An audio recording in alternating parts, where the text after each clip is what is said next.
Good day, everyone. Welcome back. In a previous session, I was talking about the role of epidemiology in this course that's looking at quantitative methods used for clinical and public health research. And I gave a definition of epidemiology that I had as a student some 30-odd years ago. It was presented or taught by the chairman of the department, a gentleman by the name of Brian McMahon. And in his textbook, he described epidemiology as the study of the distribution and determinants of disease frequency in man. And what I'd like to do today is talk about the components and the implications of that definition. So let's first look at the first part of that definition.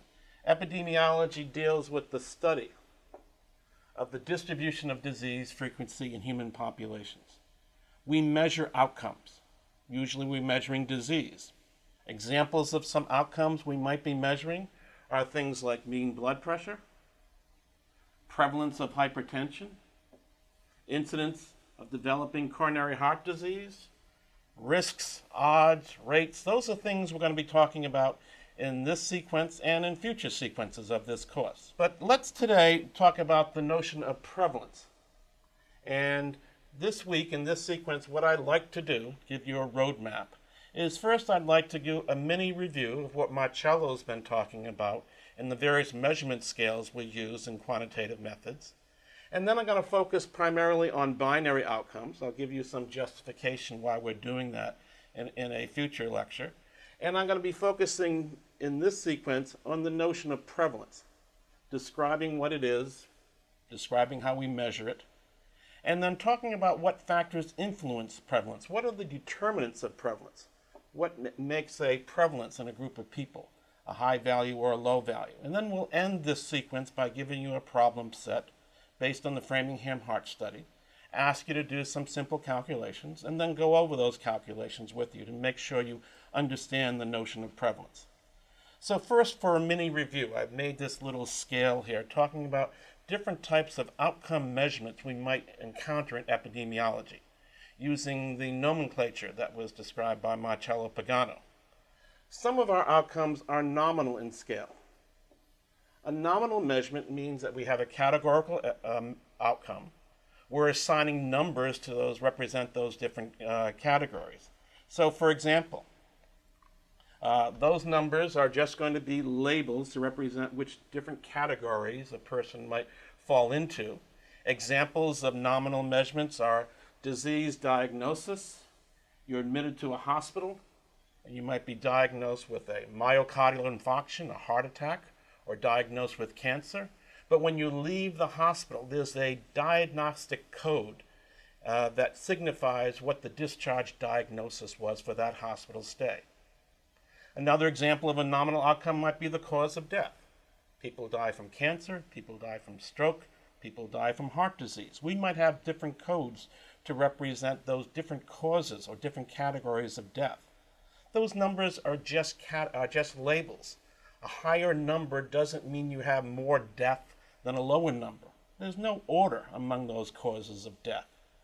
Now, how do we quantify an outcome which is nominal in scale? How do we quantify how much death there might be in a population that's followed over time? How do we quantify how many people are being discharged with cancer from a certain hospital?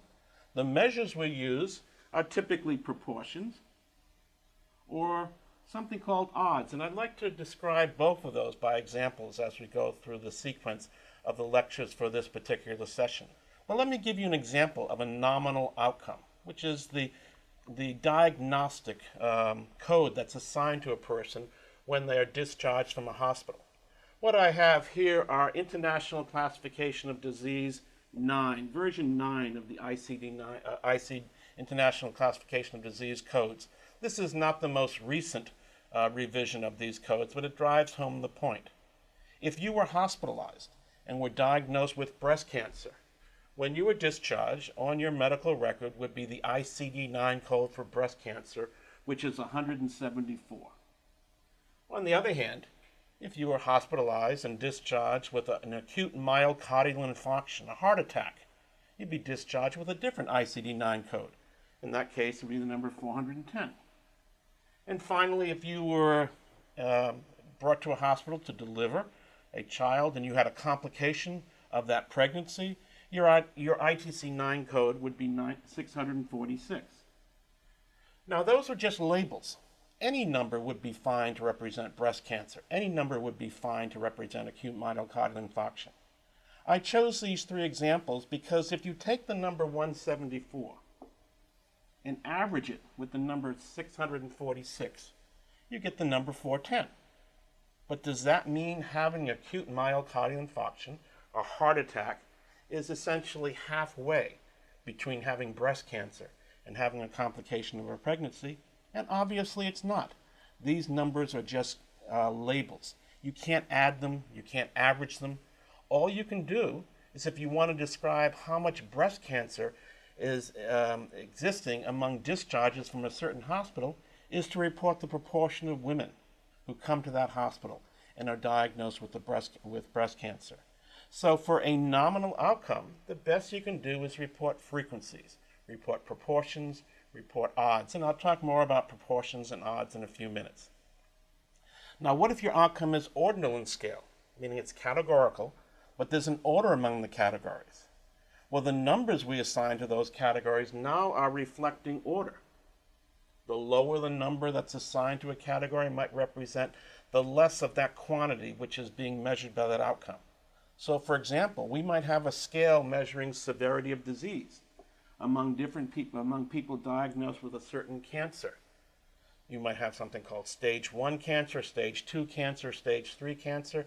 Usually the higher the number means the more severe disease you have, the more invasive your cancer is. So people with stage 2 cancer have worse disease than people with stage 1 cancer. People with stage 3 cancer have worse disease than people with stage 2 cancer. So the numbers are again reflecting which category you fall in, but the numbers are also reflecting the order of the categories.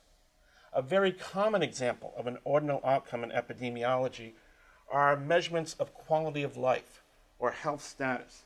Usually these are obtained by giving a person a series of questions.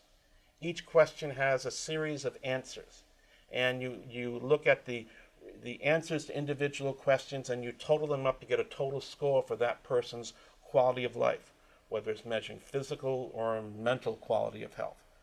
Now, how can you summarize an outcome measurement that's ordinal in scale? Well, the first thing you can do is you can do everything we did before with nominal measurements. I can report the percentage, the proportion of people who have stage 1 disease, the proportion of people who have stage 2 disease. So anything I could do for a nominal outcome, I can do for an ordinal outcome. But for an ordinal outcome, I can do more.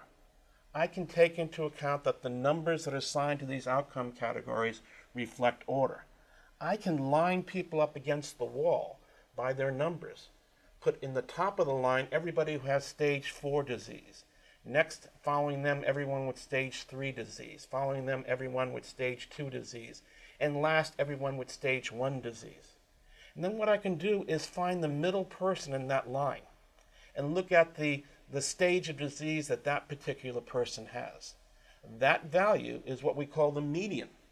It's the middle number, or the middle stage in this particular example, which I obtained by ordering my data set, ordering my people by their stage of disease. So you can do more with an ordinal outcome than you can do with a nominal outcome. Well, let me give you the most common example of an ordinal outcome in probably epidemiologic research. It's a simple question. It's measuring your overall health status, your overall quality of life. This is one of the questions that are part of a larger instrument known as the SF36. The SF36 is a commonly used health status instrument used among clinical researchers, especially here in the States. It has 36 questions. The question I'll be talking about in a second is an example of one of those 36 questions. People respond to all 36 questions, and those questions are divided into different sub-dimensions of health, some measuring physical health, some measuring mental health. And from those 36 questions, you can come up with summary values for 8 different dimensions of health, which can lead to summary values of overall mental health and overall physical health. Well, here's one of the 36 questions, and it's probably the most commonly single question used to measure a person's health status. You just ask a person how they feel. So in terms of the SF36, the question says, in general, how would you say your health is? The responses you could give are either excellent, very good, good, fair, or poor health. And the numbers 1 through 5 are reflecting those 5 health states. Now, these numbers not only reflect which category of health you fall into, they also reflect the order of those health states. Excellent health is better than very good health. Very good health is better than good health. Fair health is better than poor health. So the numbers 5, 4, 3, 2, 1, those consecutive integers, not only reflect which category a person would fall into, but the location of that category on the overall dimension of health that's being captured by this particular question. We'll get back to that question, that particular example in a second. So let me talk about the third type of outcome measurement you might see commonly in epidemiologic research. It's for discrete or continuous outcomes. Here the numbers not only reflect order, but also reflect distance among those different health states. So for example, if you're looking at an outcome which is measuring healthcare utilization, and you're asking how many times did you visit your doctor during a 1-month period of time, the possible answers might be 0, 1, 2, 3, 4, 5, etc. The higher the number, the more visits you had. So the numbers reflect both order, but they also reflect distance. A person who had 4 visits has 1 additional visit than a person who had exactly 3. Who has more than 1 more visit than a person who had exactly 2. Another example of a continuous measurement where the numbers reflect order but also distance is age. A 60-year-old person is older than a 40-year-old person. 60 being greater than 40 reflects the fact that the 60-year-old person has lived on this earth longer than the 40-year-old person. But the distance between the number 40 and the number 60, another 20 extra years, also reflects how much extra life they've had in the 60-year-old person. Many of our outcomes in epidemiologic research are continuous in scale. For example, blood pressure, measured in millimeters of mercury. A person whose blood pressure is 160 millimeters of mercury has a higher blood pressure than someone who's 140 millimeters of mercury on the systolic scale. He's 20 extra units higher on that scale. So the numbers reflect both distance and order. So if you have a continuous outcome or a discrete outcome, how can you summarize that outcome in a group of people? Well, once again, you could do everything that you did before. You could treat it as if it's a nominal outcome. You could take blood pressure and put them into categories. One category might correspond to being hypertensive, if your systolic blood pressure is 140 millimeters of mercury or higher, and report the proportion of people in having that particular blood pressure category. Or if you want, you could line people against the wall by their blood pressure. The person in the top of the line has the highest blood pressure in your data set. The person in the bottom of the line has the lowest. And again, find the person in the middle of that line. Report his or her blood pressure as the median blood pressure for that group of people. But now we can do one extra thing. Because the numbers not only reflect order but distance, summing or averaging makes sense now. We can report the average or the arithmetic mean of the blood pressures or the ages of the people in our data set, and report that the average blood pressure of these people is 148 millimeters of mercury, or the average age is 62 years of age. So you get more information from a continuous outcome than you have from an ordinal outcome, more information from an ordinal outcome than you have from a nominal outcome, and you have more options for reporting those or summarizing those outcomes as you move from nominal to ordinal to continuous scales. So let me end by going back to that previous example of the ordinal outcome. How is your health today? Excellent, very good, good, fair, health, and poor. And I'm going to ask you a question. Can you treat this as a continuous outcome? Can you report an average? Say you had 100 people in your study, and each of them answered this one question. You asked them, how is your health? Some people said excellent, and you gave them the values of 5. Some people said very good, and you gave them a value of 4. Some people said good, they got a value of 3. Some people said fair, they got a value of 2. And some people said 1, and they got a value, said poor, and they got a value of 1.